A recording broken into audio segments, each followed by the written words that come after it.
ओम श्री गणेशाय नमः। ओम श्री गणेशाय नमः। ओम श्री साईनाथाय नमः। ओम श्री साईनाथाय नमः। ओम श्री साईनाथाय नमः। सभी साईं भक्तों को नमस्कार। कथा प्रारंभ करते हैं। पिछले भाग में आपको सुनाया था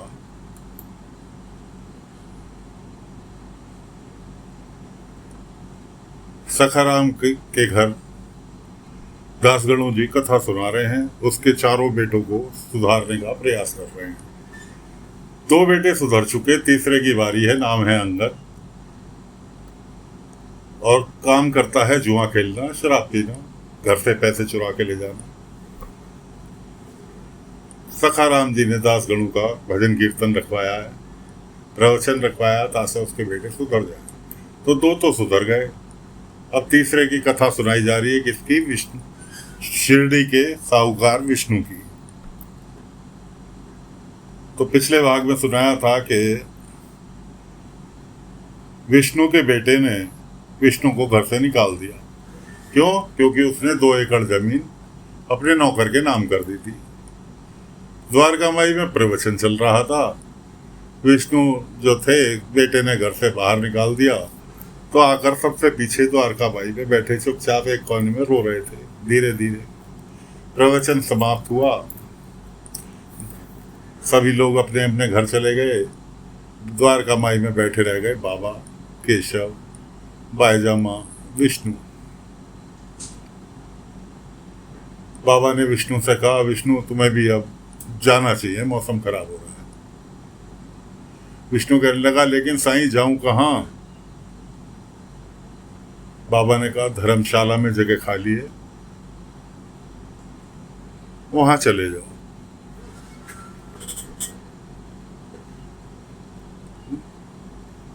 माधव भी वहीं पर थे। माधव कहने लगे, साईं मेरे घर रुक जाएंगे? कोई ऐसी बात? मगर ना, इनका धर्मशाला में ही रुकना उचित होगा।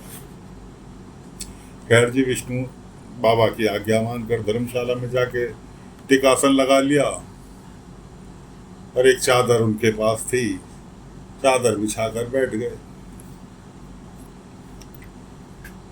ठंड हो रही थी। एक व्यक्ति ठंड से कांप रहा था, लेटा हुआ था, ठंड से कांप रहा था। विष्णु ने अपने शरीर पर एक शॉल ओढ़ा हुआ था, वो शॉल भी उतार कर उस व्यक्ति को उड़ा दिया। विष्णु के द्वारका माई से जाने के बाद बाईजामा पूछने लगे, साईं आपने विष्णु को क्यों जाने दिया? यहाँ द्वारका माई में रह लेते। बाबा ने किसी बात का जवाब ना देते हुए कहा, बाईजामा बहुत जोर की भूख लग रही है और भाकड़ी और सब्जी खाने की इच्छा है। बाईजामा बाबा की बात समझ गई, कहने लगी, मैं बना देती हूँ। बाबा ने कहा, नहीं, आज मुझे खुद ही भाकरी बनानी होगी, खुद ही सब्जी बनानी होगी, तब खाता हूँ। अब बाबा के आगे बाईजामा की भी नहीं चलती थी। बाईजामा चुप हो गई कि भाई साईं कुछ अगर कर रहे हैं तो उसके पीछे कुछ ना कुछ उनकी लीला छुपी हुई है।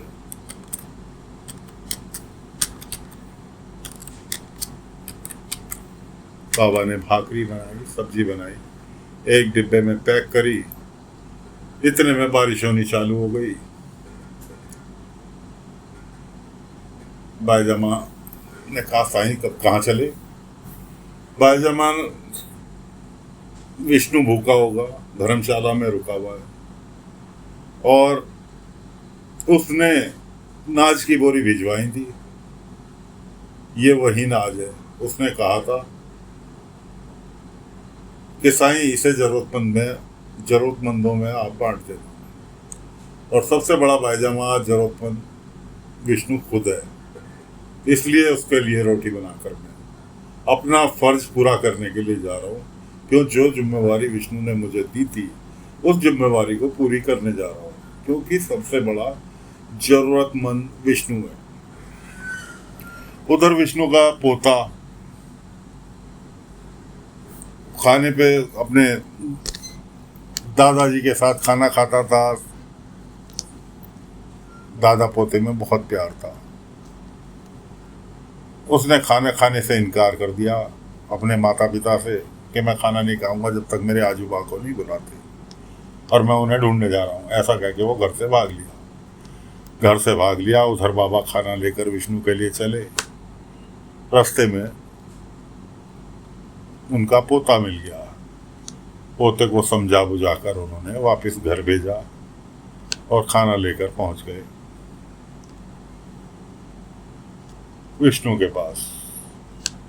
विष्णु ने खाने से इनकार किया। साईं, मेरे गले से एक निवाला नहीं उतरेगा, मैं पोते के साथ ही खाना खाता था।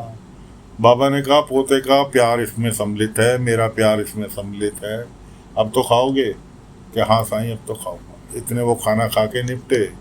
इतने कम से कम 20 गांव वाले जिन जिन की उन्होंने बुरे वक्त में मदद करी थी विष्णु ने, क्योंकि दानी प्रवृत्ति का शख्स था, इसलिए जिस जिसकी उसने मदद की थी, धर्मशाला के बाहर आके बड़ी बरसात में भीड़ लग गई।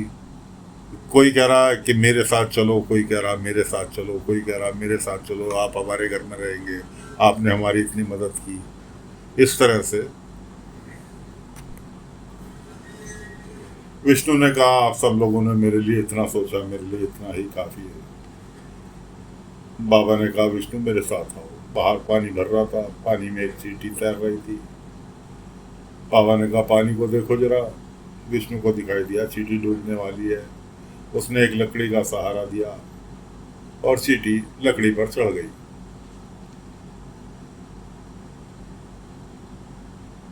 बाबा कहने लगे, विष्णु कुछ समझे?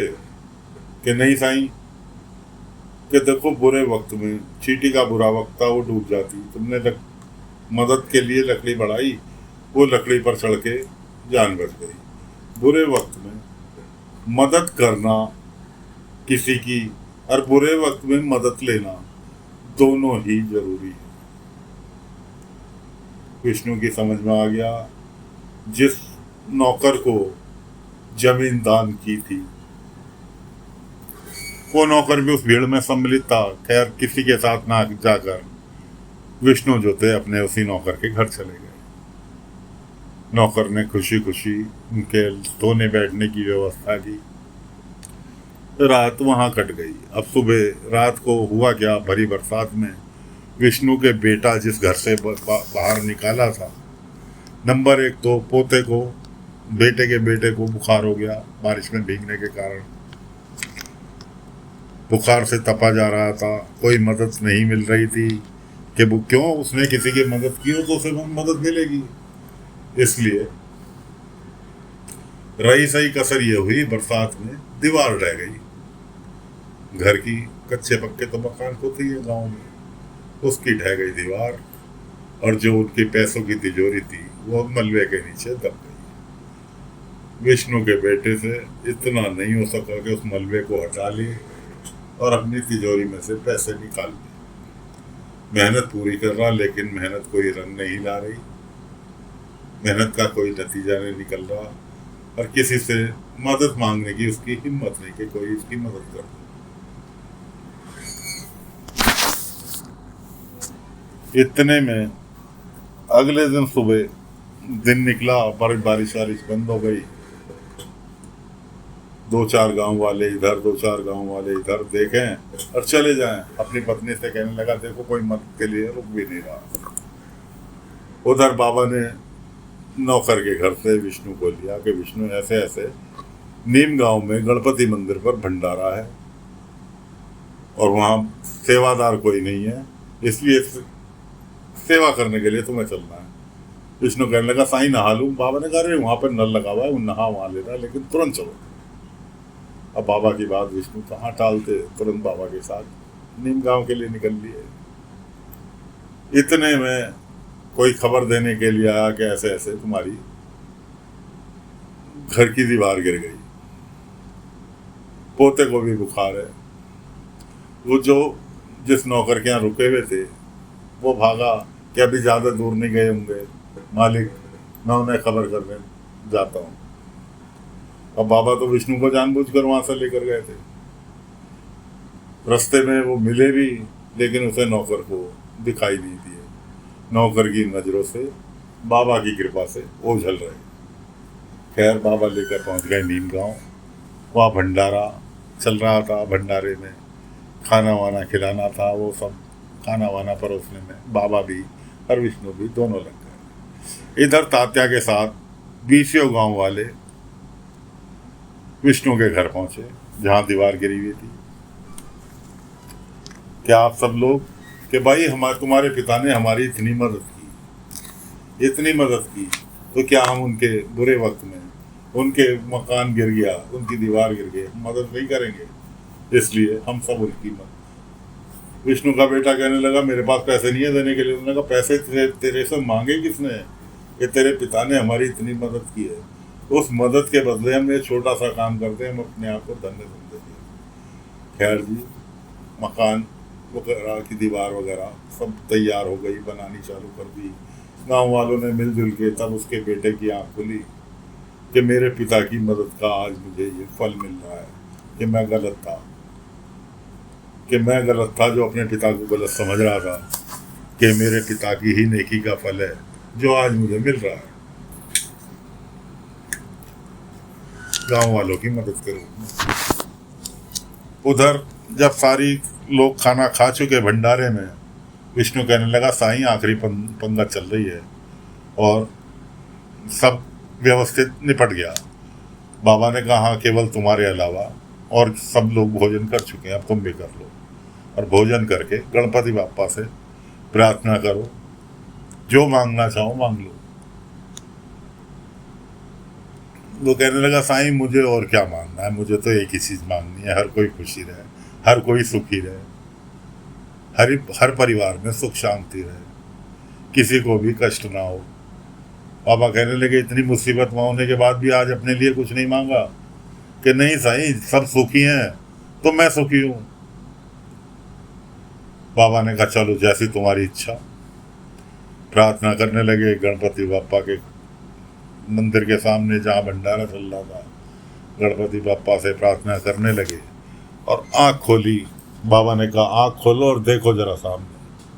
आँख खोली तो सामने बेटा, बहू, पोता सब खड़े थे। बाबा ने आँख बंद में पहुंचा दिया वापस घर नीम गांव से। पोता लिपट गया अपने दादा से और सभी गांव वाले जिन्होंने मदद की थी आके कहने लगे कि मालिक आपका घर तैयार हो गया। विष्णु कहने लगा साईं इसीलिए आप मुझे जल्दी जल्दी वहाँ ले गए थे कि मुझे खबर ना मिले।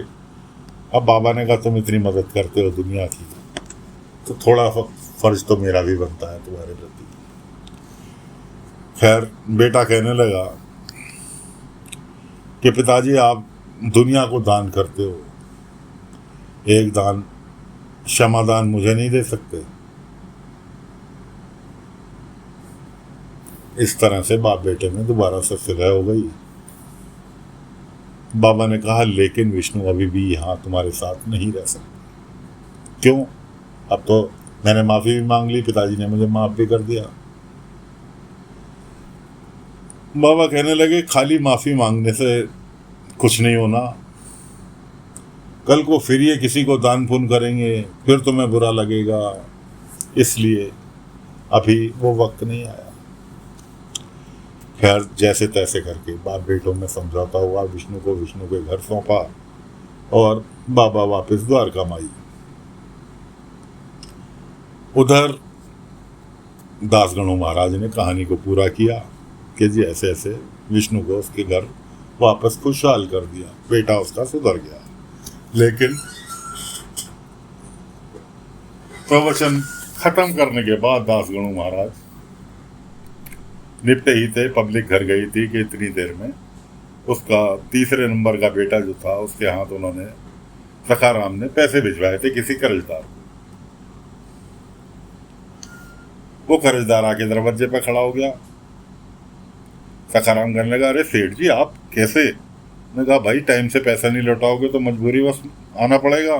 ने कहा अरे मैंने तो सवेरे अंगद के हाथ तो पैसे भिजवाए थे आपको। मैं अंगद के हाथ पैसे? दुनिया जानती है तुम्हारा बेटा के हाथ में पैसे जाने का मतलब किसी के पास दूसरे के पास जाएंगे? सवाल ही पैसा नहीं, बुलाओ अपने बेटे को। अब बेटा वहीं प्रवचन में बैठा था और इतनी देर में वो घर से गायब हो गया, दरवाज़ा तोड़ के गायब हो गया। खैर सखाराम ने जिसकी उधारी थी उसकी उधारी चुकाई, लेकिन बड़ा मायूस कहने लगा, दासगणु जी तुम्हारा प्रवचन फेल हो गया। 2 बेटे तो सुधर गए, तीसरा नहीं सुधरा। अब दासगणु जी भी उदास होके बैठ गए, साईं क्या करूं, मेरे प्रवचन में शायद कोई कमी रह गई, कथा सुनाने में कोई कमी रह गई शायद, इसलिए इसका तीसरा बेटा नहीं सुधर पाया। बाबा ने द्वारका माई में बैठे हुए केशव से कुछ सामान मंगाया, कुछ फल, 2 मिट्टी, एक मिट्टी का गोला, एक पत्थर, एक हथौड़ी, इस तरह की मुंबई, और पहुंच गए दासगणु के पास। पहुंच गए क्या, प्रकट हो गए दासगणु के पास सामान के साथ। दासगणु से कहने लगे, क्यों उदास हो? दासगणु ने प्रणाम किया कि साईं मेरे प्रवचन में कुछ कमी रह गई, मैं चौथे बेटे को नहीं सुधार पाया। बाबा ने कहा, अच्छा एक काम करो, बैठो आराम से, सुकून से बैठो, सुकून से बैठो। बाबा ने पहले मिट्टी का गोला दिया कि लो जरा इसे तोड़ के बताओ।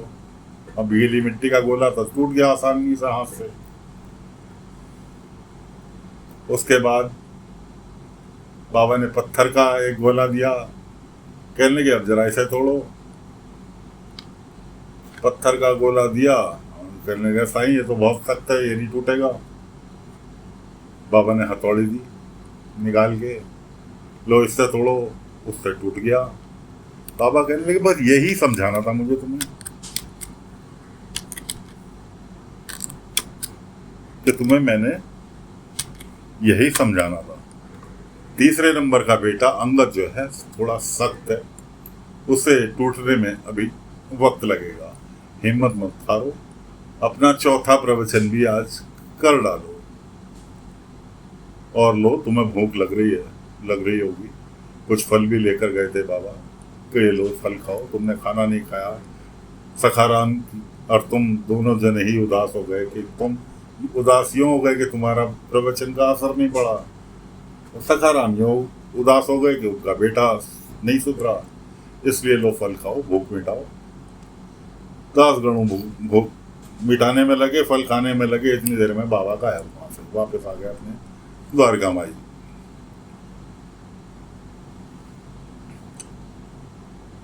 तो दोस्तों फिलहाल कथा को यहीं पर विराम दे रहे हैं, अगले अंक में आगे की कथा लेकर फिर हाजिर होंगे, तब तक के लिए आज्ञा दीजिए।